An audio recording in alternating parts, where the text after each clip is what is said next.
Okay, well, I know this is not this thing I normally do, but I do have a lot of thoughts about this. And someone did mention me by name in one of their videos about this. So I felt a little bit of inspiration. Oh, yes, there are things to talk about here. So, moving on. Chem Sandwich posted a video about his thoughts about various editions of Risk. Quite a lot of them, most of which I've never actually played. In point of fact, I'm pretty sure Chem Sandwich hasn't played even half of them. I'm not sure. Based on the way he describes some of them, he read about them on Board Game Geek, and that's all he knows about some of them, I think. Either way, that's not really important. Again, I haven't played most of them either. That's a ridiculously large number of things. Anyways, um, but I did feel that I could shed some light on a few things that he may have missed, and shall we say, continue the discussion. All right, moving on. So yeah, so you see how there's two of these marked in green? The rest of them I haven't played those. The Lord of the Rings Risk and Transformer Cybertron. Those I've played. Literally none of the rest of these. Not a single one. Oh well, moving on. This one. The there's several vagaries in the rules that are unfortunate. The main one has to do with the way that the spinning things work, because the rules don't actually explain how pathing works when you have the spinning things. See, the whole point of the spinning things is to change the way territories are connected. Obviously, Iacon, the Oracle, Protehex, and Aureia have a connection along here. Okay, but changing the way this is rotated should change which of them is connected to Unicron, if any. And the way I played it on the times when I did actually play this, we played it so that you could actually rotate this so that Unicron is blocked off. The idea here is that these here are the parts that are a impassable wall, and you rotate it so that this is here, and then that makes it unpassable. This really only has two valid positions: open and closed. Why the person who photographed the game board put it in a half open position, I have no stinking clue. Gameplay wise, there's no reason to have it in this position. Anyways, though, the green one over here, there are actually several valid positions to have it in. Um, like you can have this pointer here pointing at Iacon, which again, that cuts off Unicron. It also makes it so that Iacon is directly connected to Aureia, which useful, maybe, possibly. Or you can rotate it so that Protehex is connected to Unicron, which again depends on what you want to do as part of your strategy. Green is a continent that you are probably completely hopeless in terms of keeping it and actually getting a continent bonus due to the fact that it is uh, literally connected to three other continents. Most of them more than once. Good luck with that.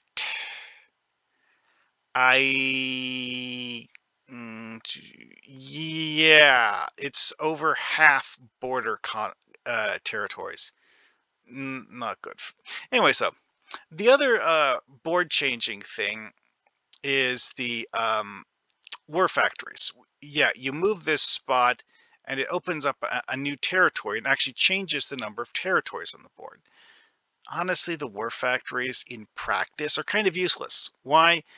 Because the effect is to add one troop to the war factory, not to your recruitment pool, specifically to the war factory, which has the unfortunate effect of making it so you have to redeploy it, or wait for someone to attack it, or wait for an enemy to use a card to um, close the war factory and kill all of your troops that are inside it.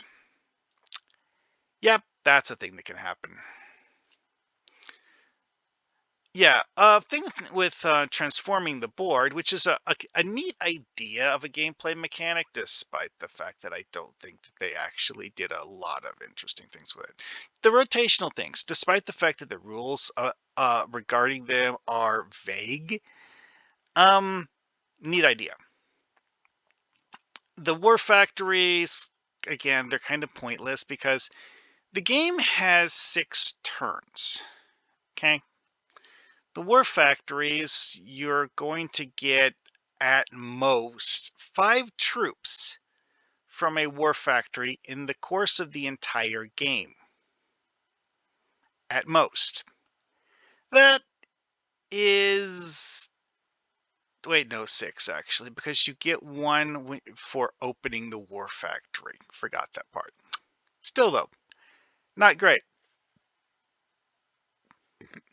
Another mechanic with this one is that you draw cards that you can play that are like energize, something like that. I don't remember the exact name. Um, some of which give you strategic options that will let you do plays that would otherwise be suicidal. Like having Megatron do a swoop attack because that's his um, vehicle mode ability. He can do a swoop attack. The problem is he can normally only do that by himself. He can't take any units with him. But if you have a certain card, you can summon reinforcements after he does the swoop attack. It's not actually a very large number of troops, but hey, it's something. Anyway, though, the fact that the actual goal is to control the launch pad also means that controlling the entire blue continent is functionally impossible. Because it's literally the focus of the battle. Controlling the red continent, controlling the yellow continent, blah, blah, blah, blah, blah. Whatever. Those are maybes. Long odds, honestly, with the way this board is laid out to actually keep control of any continent. But the blue one is worst of all of them because of the fact that it's where everyone is going to go to. Because, again, it's the thing that determines who wins the game. And at the end of the 6th turn, whoever controls the launch pad wins.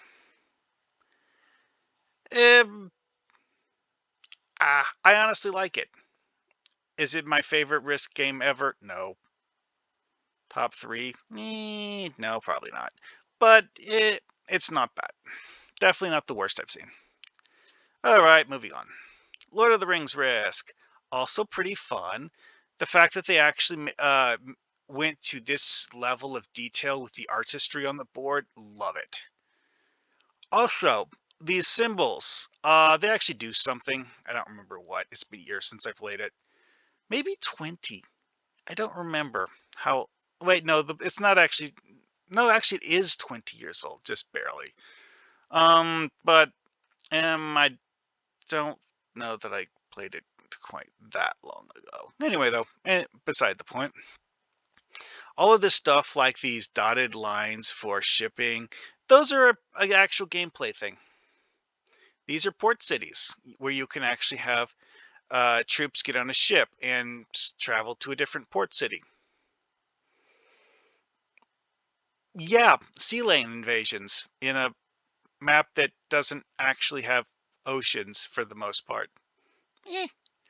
The As he mentions in the video, the version I played is incomplete. We didn't actually have the entire map, which was unfortunate, but that's just what we did. Even so, it was fun to play, even if it was fundamentally broken because of the fact that it's not the entire game. Again, they actually did a good design, even if they had a strange way of setting it up.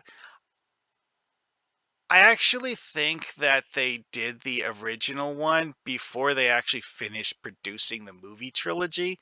So that's the reason why the Two Towers game is fundamentally incomplete, is because of the fact that it just came out before they finished the movies.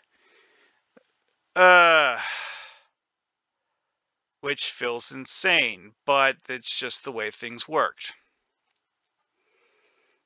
Yeah, movie tie-ins that are actually produced and made at the same time as the movie. Hey, why not?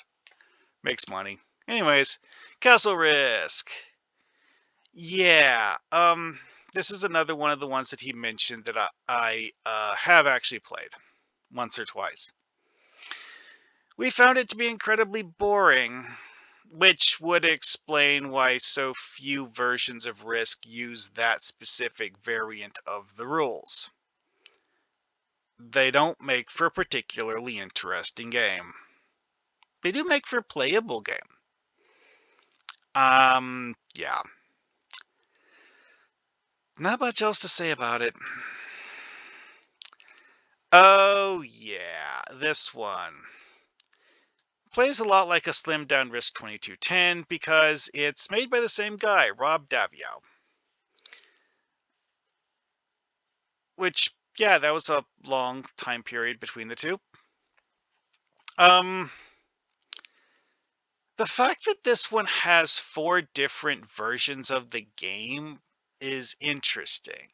Granted, the do not open ever package is something that a lot of people won't immediately notice the existence of when they get it because it's kind of hidden.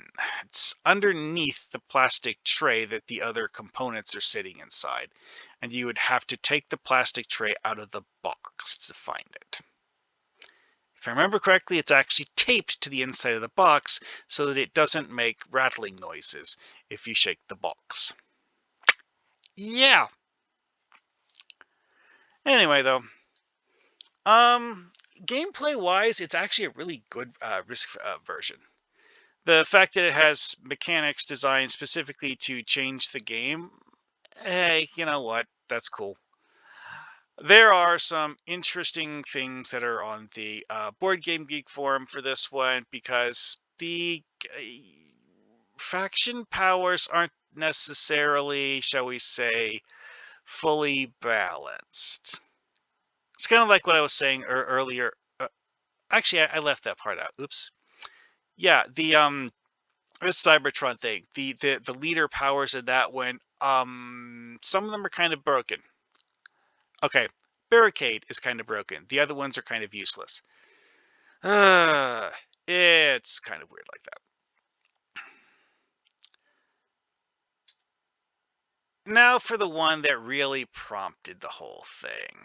Risk off office politics. Yeah, this one, the one where he quoted me. This is actually the full quote that I posted on Board Game Geek. He chopped off like half of it. Like seriously, this is a fragment of a sentence. Anyway, though, this is actually my main gripe with the game. Does it feel like a proper Risk game? No. It's actually a fun game, except for the fact that office supplies are not almost non-existent. The way I remember it, the majority of office supplies are things that you pick up but because the game actually has an exploration mechanic. Again, that's some it takes certain gameplay aspects of Nexus Ops and uses those in what's ostensibly a Risk game. Because you have a central area that no one actually controls ever. Not the way Risk normally works.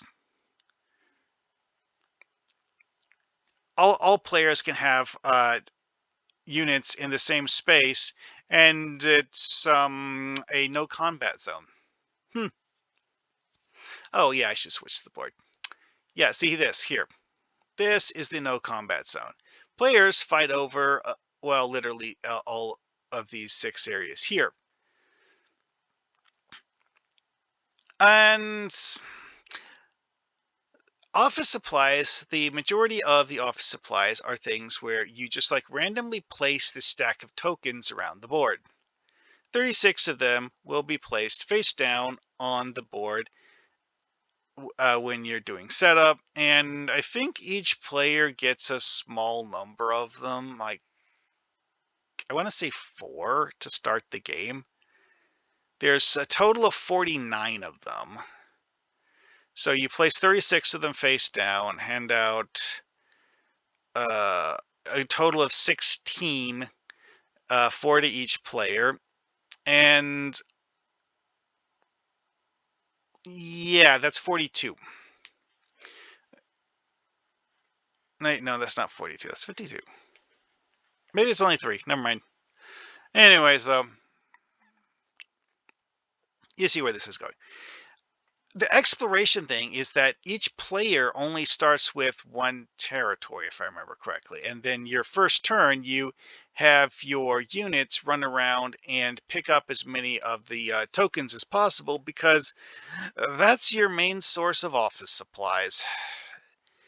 Grabbing things as soon as the game starts in a mad rush to get as much as you can, so that you deprive your opponents of critical resources they will need later on in the game.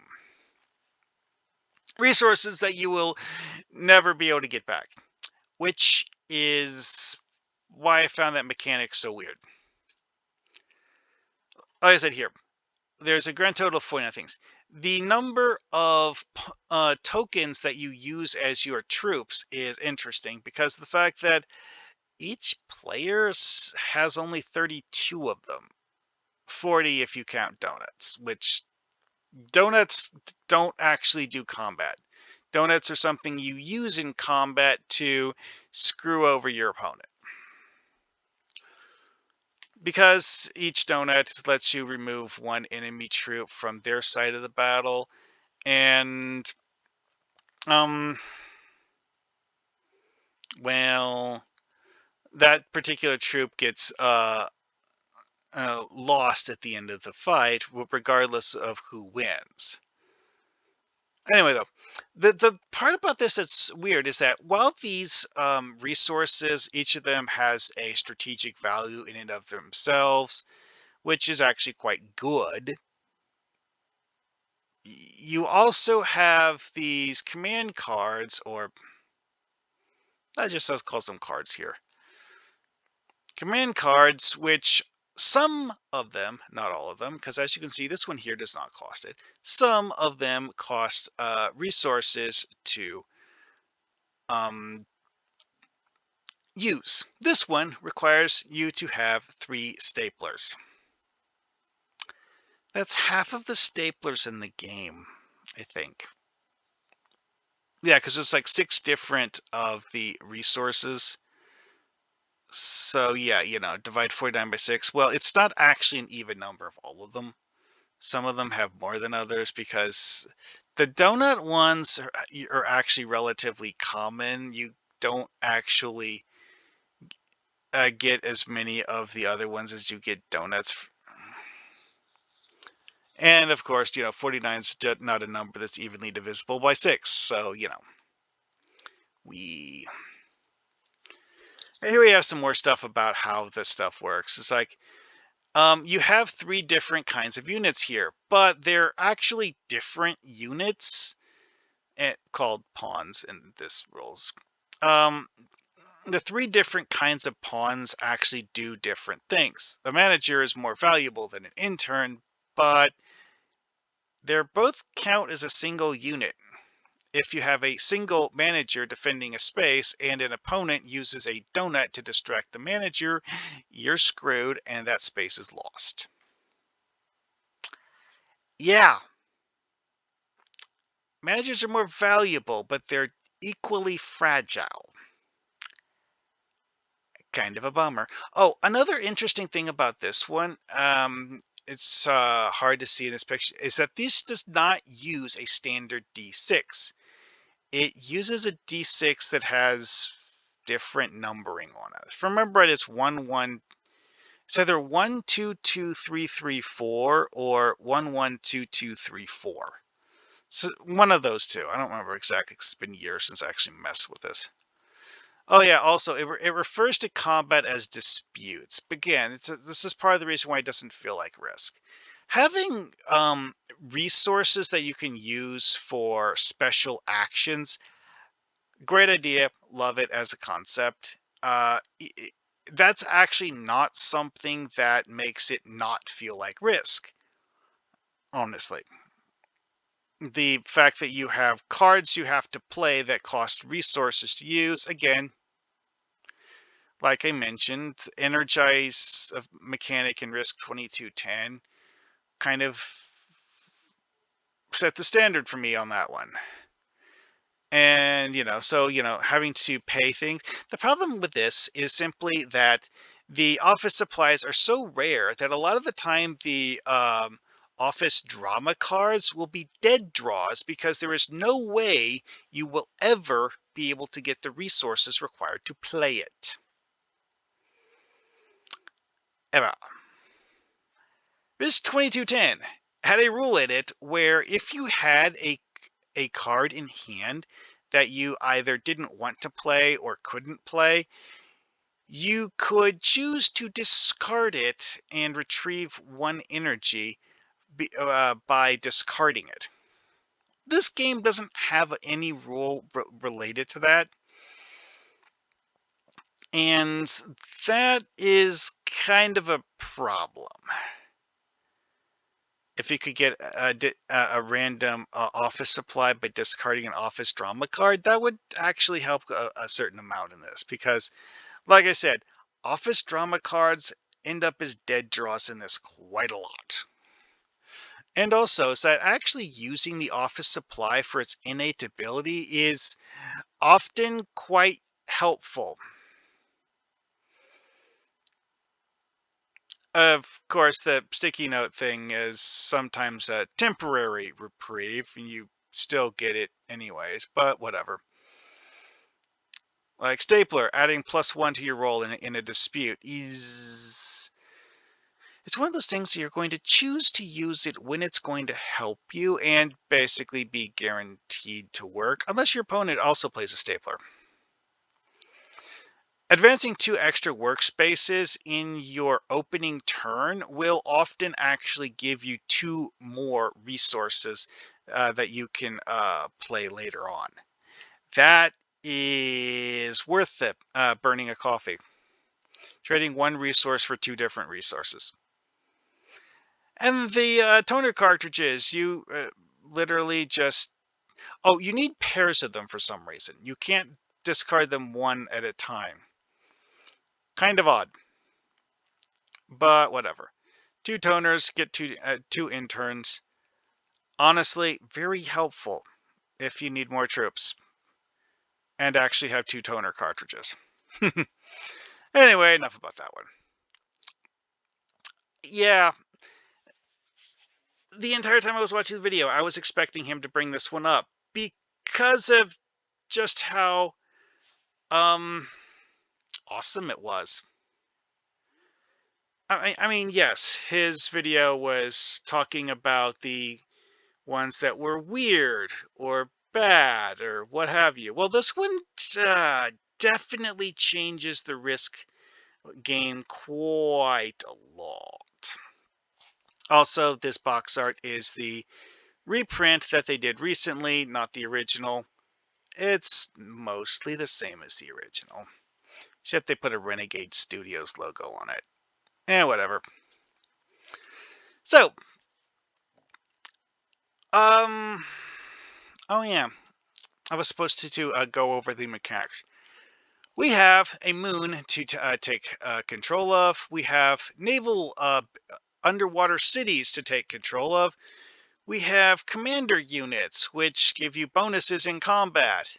We have command cards, which come in 6 different flavors, each of them associated with a specific commander unit that you need to have control of in order to be able to play the card. Also, this actually has quite a hefty troop count. These sculpts are actually really cool too. Anyway, this one also has 5 official expansions, one of which was an incredibly small micro expansion with literally only 5 command cards. But it is officially produced, so it does count as an official expansion. And as you've noted, the expansions for this are actually rather highly rated because they're the tech commander and the factions. Oh, Risk Legacy actually uses the faction concept as an inherent part of gameplay baked in from the get-go and doesn't have it as an add-on, as a inherent part of the customization is that you choose a faction power at the beginning when you set up for the first time in Risk Legacy. Again, Rob Daviau did both of them, so it makes sense that he would, reuse ideas that he thought were good. So, what are all of these? Majors are, what's the simplest way to put this? This number here that says a 4, that's the number of energy points you need to play the card. A lot of the cards only cost 1 or 2. The fact that these cost 4 is actually rather a big deal. Major cost. Yeah. All of these are stupidly powerful compared to the other cards. Thing is, you draw them at random. If you're someone who likes playing nuclear cards, you're going to go to the time and effort required to buy a lot of nuclear cards. Are you going to draw the major pain card? Well, you're more likely to draw it than someone who doesn't draw a lot of nuclear cards. So anyway, now, Season 1, Frontline Mars. As originally designed, this replaces the Earth map, and you use this instead of the Earth map in order to play the game. One unique aspect of this that is different from the Earth map, other than simply having different terrain, is that it actually has neutral territories that are not actually part of a continent. That's a weird quirk, because those are territories that you can take over, but they don't count for any continent bonuses. It also gives you a cushion between continents so that you take control of a continent and you have this area where it impedes your opponent's ability to attack. Oh yeah, also nuclear devastation. During gameplay setup, I forgot to mention this earlier, you place 3 of these yellow tokens on the map, and this changes the way players can move around the map. Sometimes they will be in completely pointless, boring locations like this one, where people just walk around it and don't care about its existence. Or it could be at a location like this one where it's actually kind of an inconvenience because of the fact that it has a significant impact on your ability to move around. Oh yeah, forgot to mention Mars. This is kind of like a post-terraforming experiment thing, so that the northern polar ice cap got turned into an ocean. Also, we have uh, the Earth map came with Earth's moon for the Space Commander stuff. So this one comes with Deimos and Phobos for the Space Commander to work with. Honestly, the Mars map, it's pretty cool. It's something that inspired a variant that I'll get to later a little bit. That's an unofficial variant that a lot of people like. Season 2, Tech Commander. Yeah, it starts with 5 commanders. This adds a 6th one, which, yeah, unofficial expansions have added several more commanders after that, but, this one isn't a bad idea overall. Quite like it, honestly. Also, I'm pretty sure the Tech Commander is the reason why there's a 6. Oh, wait, no, that's right. That's a nuclear card. One of the nuclear command cards lets you place another devastation marker on the board. That's why this board has 4 of them on it, not 3. It only started with 3. And someone placed the 4th one intentionally, which I'm not sure where or why. Anyway, though, moving on. Season 3, Factions. These are fan-made ones, so, spoiler alert. People did make of those. You can actually just, like, go to the Board Game Geek thing and find a whole bunch of factions that several people have made, because I and other people have posted all sorts of fan creations there. Anyway, though, one thing that's notable about the official ones is that each of them is a specialist in handling a certain commander, which is distinct from the unofficial ones because the unofficial ones do different things. Like this one does land, this one does diplomacy, naval, tech, nuclear, and space. Like I said before, adds an interesting thing by making the game asymmetrical, because your starting setup determines your opening moves. And this ability is something that is going to last the entire game. So the effect this has on you will last the entire game. If you play the rule for having a limited number of turns, you know, well, quite frankly, it's like the interstellar risk thing, or interplanetary, or whatever name you want to call it, for having multiple planets to fight over, is something that would take an insanely long time if you were actually doing it as a fight to the death. Anyway, though, the final one of the official expansions, Invasion of the Giant Amoebas. Yeah, this basically creates an NPC faction that doesn't actually um, attack in the traditional manner, and instead you have an event card deck to decide what the amoebas do. At the beginning of each player's turn, one of you flip over an amoeba card and it does something. In theory, the amoebas could win and kill off all of the human players. In theory. In practice, they're more of an annoyance than an actual genuine threat, but, there's a possibility. And like I said before, there's a rather extensive number of things to look at in the various forum of Board Game Geek. Unlike Office Risk, which, last I checked, The post that he quoted from me was the only one on the entire forum. Well, this has quite a few. And with that, I am done. See you guys later.